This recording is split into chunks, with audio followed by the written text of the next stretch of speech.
Hello friends, investor നൈറ്റിന്റെ മറ്റൊരു എപ്പിസോഡിലേക്ക് സ്വാഗതം.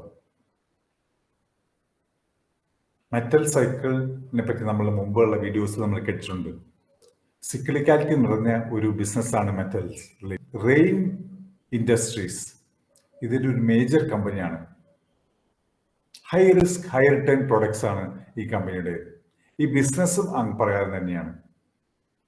ഈ കമ്പനി മെയിനായിട്ട് മാനുഫാക്ചർ ചെയ്യുന്നത് അലൂമിനിയത്തിന്റെ റോ മെറ്റീരിയൽസ് ആണ്. അലൂമിനിയം നിർമ്മിക്കുന്നതിന് ആവശ്യമായ റോ മെറ്റീരിയൽസ് CPC, CTC എന്ന റോ മെറ്റീരിയൽസ് ആണ് ഈ കമ്പനി ഉണ്ടാക്കുന്നത്. അതുപോലെ അഡ്വാൻസ് മെറ്റീരിയൽസും കമ്പനി മാനുഫാക്ചർ ചെയ്യുന്നു. സിമെന്റ് നിർമ്മിക്കുന്നതിന് ആവശ്യമായ റോ മെറ്റീരിയൽസ് ഈ കമ്പനി പ്രൊഡ്യൂസ് ചെയ്യുന്നു. മാത്രമല്ല, പ്രിയ സിമെന്റ് എന്ന പേരിൽ ഒരു സിമെന്റിനെ പറ്റി നിങ്ങൾ കേട്ടിരിക്കും. അത് ഈ കമ്പനിയുടേതാണ്. അതിന്റെ കോൺട്രിബ്യൂഷൻ വളരെ കുറവാണ്, ഒരു 100 കോടികൾ മാത്രമേ ഉള്ളൂ. എന്നാൽ മെയിനായിട്ട് കാർബൺ സെഗ്മെന്റ് ആണ് ഈ കമ്പനിക്ക് കൂടുതലായി റവന്യൂ പ്രോഫിറ്റ് നേടിയെടുക്കുന്നത്. എന്താണ് കാർബൺ സെഗ്മെന്റ്? CPC, CTC ഇത് രണ്ടും അലുമിനിയം മാനുഫാക്ചറിങ്ങിന് വേണ്ടിയിട്ടുള്ള ഒരു പ്രോഡക്ട്സ് ആണ്.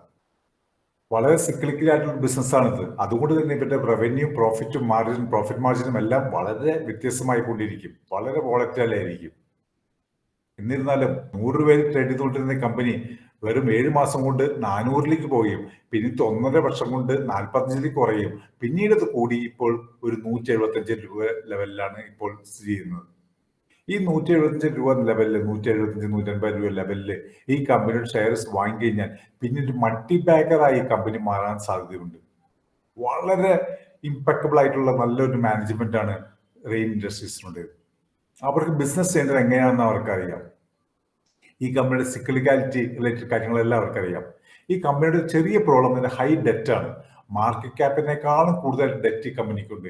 എന്നിരുന്നാൽ പോലും ഈ കമ്പനി നല്ല പ്രോഫിറ്റാണ് ഉണ്ടാക്കിക്കൊണ്ടിരിക്കുന്നത്.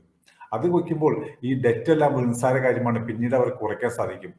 അപ്പോൾ ഇതുപോലുള്ള മാനുഫാക്ചറിങ്, മെറ്റൽ റിലേറ്റഡ് ബിസിനസ്സുകളിൽ ഒരു സിക്ലിക്കാലിറ്റി ഉണ്ട്.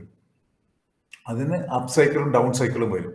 ഡൗൺ സൈക്കിൾ സമയത്ത് അവർ വേഗം കപ്പാസിറ്റി കൂട്ടുന്നതിന് വേണ്ടിയുള്ള കാര്യങ്ങൾ നോക്കും.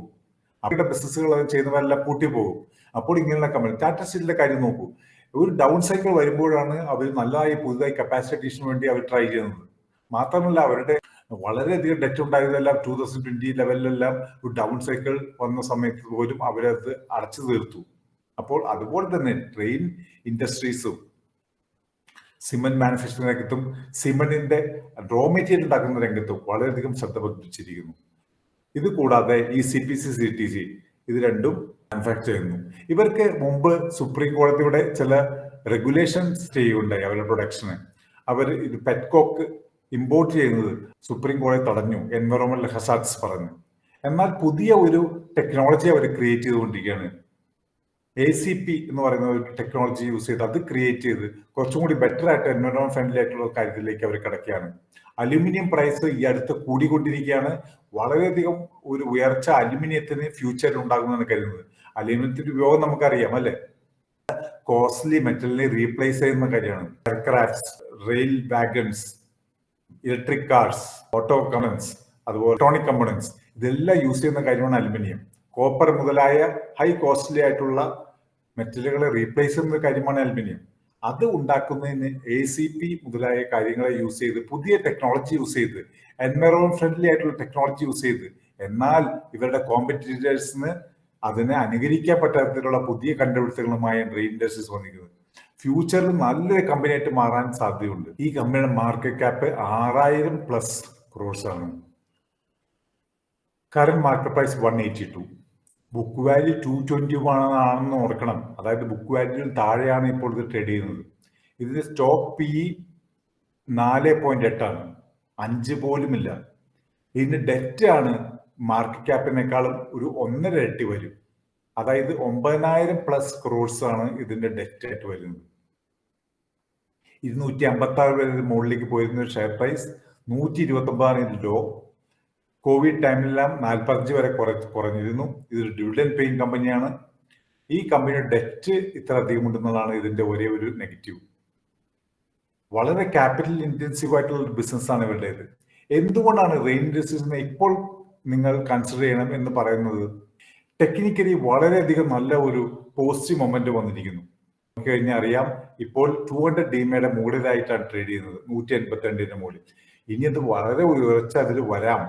ഇതിന് മുമ്പ് പ്രാവശ്യം വന്നപ്പോൾ വലിയ ഉയർച്ച ഉണ്ടായില്ല, പിന്നീട് താഴത്തേക്ക് തന്നെ വന്നു. ചിലപ്പോൾ ഈ 6 മാസത്തിലായിരിക്കണം എന്നില്ല, പിന്നീട് 2-3 വർഷം കഴിഞ്ഞിട്ടാണ് ഈ കമ്പനി ഒരു മൾട്ടി ബാഗർ ആവാൻ വരെ സാധ്യതയുള്ള കമ്പനിയുടെ വലിയ ഒരു ഉയർച്ച നമ്മൾ കാണാൻ പോകുന്നത്. ഈ കമ്പനിയുടെ റിസൾട്ട് നോക്കിക്കഴിഞ്ഞാൽ നെറ്റ് പ്രോഫിറ്റ് നോക്കൂ. ഓരോ വർഷം നെറ്റ് പ്രോഫിറ്റ് ഏകദേശം ഒരു 8 ക്വാർട്ടറിന് മുമ്പ് മുതൽ നെറ്റ് പ്രോഫിറ്റ് ഓരോ ക്വാർട്ടറിലും കോടിയിലാണ് ഞാൻ പറയുന്നത്. 322, 231, 266, 269. അതിനുശേഷം കോവിഡ് റിലേറ്റഡ് സമയത്തും ഡൗൺ സൈക്കിൾ ഉണ്ടായ സമയത്ത് -72 ക്രോർസ് ലോസ്. അതിനുശേഷം വീണ്ടും 314, 708, 429 കോടി. 429 കോടി എന്ന ലെവലിലാണ് ഇതിന്റെ പ്രോഫിറ്റ് ഇപ്പോൾ വന്നിരിക്കുന്നത്. അതായത് ഇത് ഒരു വർഷം ഏകദേശം ഒരു 2000 കോടി പ്രോഫിറ്റ് ഉണ്ടാക്കുന്ന കമ്പനിയാണിത്. 9000 ക്രോർസിന്റെ നെറ്റിനുള്ള ഇൻട്രസ്റ്റ് പേ ചെയ്തതിനു ശേഷമാണ് ഇത്രയും പ്രോഫിറ്റ് ഉണ്ടാക്കുന്നതെന്ന് ഓർക്കണം. ഏകദേശം 125 കോടിയോളം രൂപ ഒരു ക്വാർട്ടറിൽ ഇൻട്രസ്റ്റ് ആയിട്ട് കൊടുക്കുന്നു. അപ്പോൾ ഈ കമ്പനിയുടെ ബിസിനസിന്റെ സിക്ലിക്കാലിറ്റി നമ്മൾ മനസ്സിലാക്കിയിരിക്കണം. ഹൈ ഡെറ്റ് എന്നുള്ള കാര്യം മറക്കരുത്. എന്നാൽ ഡൗൺ സൈക്കിളിൽ വളരെയധികം മാനേജ് ചെയ്യാൻ കഴിവുള്ള ഒരു കമ്പനിയാണിത്. അതുകൊണ്ട് തന്നെ ഫ്യൂച്ചറിൽ നല്ലൊരു റിട്ടേൺ നിങ്ങൾക്ക് ഈ കമ്പനിയിൽ കിട്ടാൻ സാധ്യതയുണ്ട്. ഈ കമ്പനി ഡിപ്സിലേക്ക് വരുമ്പോൾ, ആ 160ലേക്ക് മറ്റു ഡിപ്പ് വരുമ്പോൾ മാത്രമേ കൂടുതൽ വാങ്ങുള്ളൂ. ചെറിയ എമൗണ്ട് വേണമെങ്കിൽ ഇപ്പോൾ തന്നെ വാങ്ങാവുന്നതാണ്. എനിക്ക് തോന്നുന്നു ഈ കമ്പനി ഒരു 2000 രൂപയിലെല്ലാം കാണാൻ സാധ്യതയുണ്ട് ഫ്യൂച്ചറിൽ എന്ന് എനിക്ക് വിചാരിക്കുന്നു. കാരണം ഇംപെക്കബിൾ മാനേജ്മെന്റ് ആണ്. അവർക്കറിയാം ഡൗൺ സൈക്കിളിൽ എങ്ങനെ കമ്പനി മുന്നോട്ട് കൊണ്ടുപോകണമെന്നത്. ഈ company cement raw material manufacturing, cement manufacturing, aluminium raw material manufacturing, വേറെ പല അഡ്വാൻസ് മെറ്റീരിയൽ മാനുഫാക്ചറിങ്, ഇതിലെല്ലാം ശ്രദ്ധ പതിപ്പിക്കുന്നതുകൊണ്ട് പല വേരി ബിസിനസ് ആണ്. അവരുടെ ബിസിനസ് സൈക്കിൾ കുറച്ച് റിസ്കിയാണ്, high risky high return business ആണ്. എന്നിരുന്നാൽ പോലും ഇതിലൊരു ചെറിയ ഇൻവെസ്റ്റ്മെന്റ് നിശ്ചയവർക്ക് ചെയ്യാവുന്നതാണ്. പല വീഡിയോസും പല കമ്പനികളെ പറ്റി ഞാൻ മുമ്പ് വീഡിയോസ് ചെയ്തിട്ടുണ്ട്. പലതും മുകളിലേക്ക് പോയിട്ടുണ്ട്. Kochi shipyard, Karnataka bank, submit securities,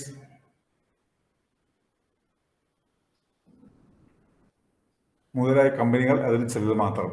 അതുകൊണ്ട് നമ്മുടെ ടെലിഗ്രാം ഗ്രൂപ്പിൽ നിങ്ങൾക്ക് കൃത്യമായി വിവരങ്ങൾ കിട്ടും. നിങ്ങൾ അവിടെ ജോയിൻ ചെയ്യുക. അവിടെ പല ഡിസ്കഷൻസ് ഉണ്ടാവും. നിങ്ങളുടെ നിക്ഷേപത്തിന് സഹായിക്കും. മാത്രമല്ല നിങ്ങൾക്കൊരു ഹാൻഡ് ഹോൾഡിംഗ് ആവശ്യമുണ്ട് എന്നുണ്ടെങ്കിൽ ഒരു പെയ്ഡ് സർവീസ് നമ്മളുടെ കയ്യിലുണ്ട്. അതുവഴി നമുക്ക് കൃത്യമായിട്ടുള്ള ഏതൊക്കെ സ്റ്റോക്സിലാണ് എപ്പോൾ ഇൻവെസ്റ്റ് ചെയ്യണം എന്നുള്ളത് കൃത്യമായി പറഞ്ഞു കൊടുക്കുന്നു. വിൽപ്പനയും അതുപോലെ തന്നെ കൃത്യമായി നിങ്ങൾക്ക് പറഞ്ഞു തരുന്നു. അതിനാൽ ഈ നിങ്ങൾ ജോലി തിരക്കുപിടിച്ചിരിക്കുന്ന ആളുകളാണെങ്കിൽ പിന്നീട് ഇതിൽ ഒരു റിഗ്രറ്റ് ഉണ്ടാവരുത്. ഇങ്ങനൊരു കാര്യം അറിയുന്നെങ്കിൽ എനിക്ക് നല്ല പണം ഉണ്ടാക്കാമായിരുന്നു എന്നുള്ളത്. ആ ഒരു കാര്യത്തിന് നിങ്ങൾക്ക് കൃത്യമായ സമയത്തിന് ഇത് വാങ്ങണം, വിൽക്കണം എന്നല്ല നമ്മുടെ വെൽത്ത് മാനേജ്മെന്റ് സർവീസിൽ പറഞ്ഞു തരുന്നു. ഉള്ളവർക്ക് എന്നെ നേരിട്ട് കോൺടാക്ട് ചെയ്യാവുന്നതാണ്. വെൽത്ത് മാനേജ്മെന്റ് സർവീസിൽ കഴിഞ്ഞ 3.5 മാസം കൊണ്ട് ഞങ്ങൾ കൊടുത്തിരുന്നത് 89% കോമ്പൗണ്ടിങ് റിട്ടേൺ ആണ്. 89%. അപ്പോൾ നോക്കൂ എത്ര റിട്ടേൺ ആണ് കൊടുത്തിരിക്കുന്നത്. നിങ്ങൾക്ക് താല്പര്യമുണ്ടെങ്കിൽ എന്നെ സമീപിക്കാം, അല്ലെങ്കിൽ വെറുതെ ടെലിഗ്രാം ഗ്രൂപ്പിൽ ജോയിൻ ചെയ്ത് നിങ്ങൾക്ക് അവിടെ ഡിസ്കഷൻസ് നിങ്ങൾക്ക് കാണാവുന്നതാണ്. Thanks for watching. Investing right mutual ഫണ്ട്സിനെ ഇഴകീറി പരിശോധിക്കുന്നു. അതിന്റെ വിവിധ ടാക്സ് ഒപ്റ്റിമൈസേഷൻ വഴികൾ ഞങ്ങൾ നിങ്ങൾക്ക് പറഞ്ഞു തരുന്നു. നിങ്ങളറിയാത്ത പലതും അതിലുണ്ടാകും.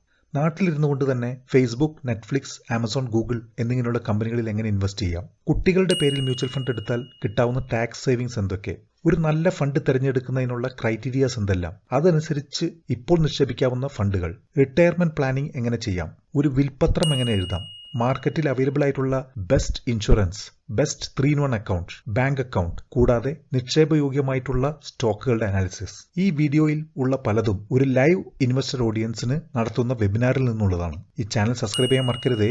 നിങ്ങൾക്ക് ഇത് ഇഷ്ടപ്പെട്ടെങ്കിൽ നിങ്ങളുടെ ഫ്രണ്ട്സുമായി ഇത് ഷെയർ ചെയ്യുക. Thanks for watching.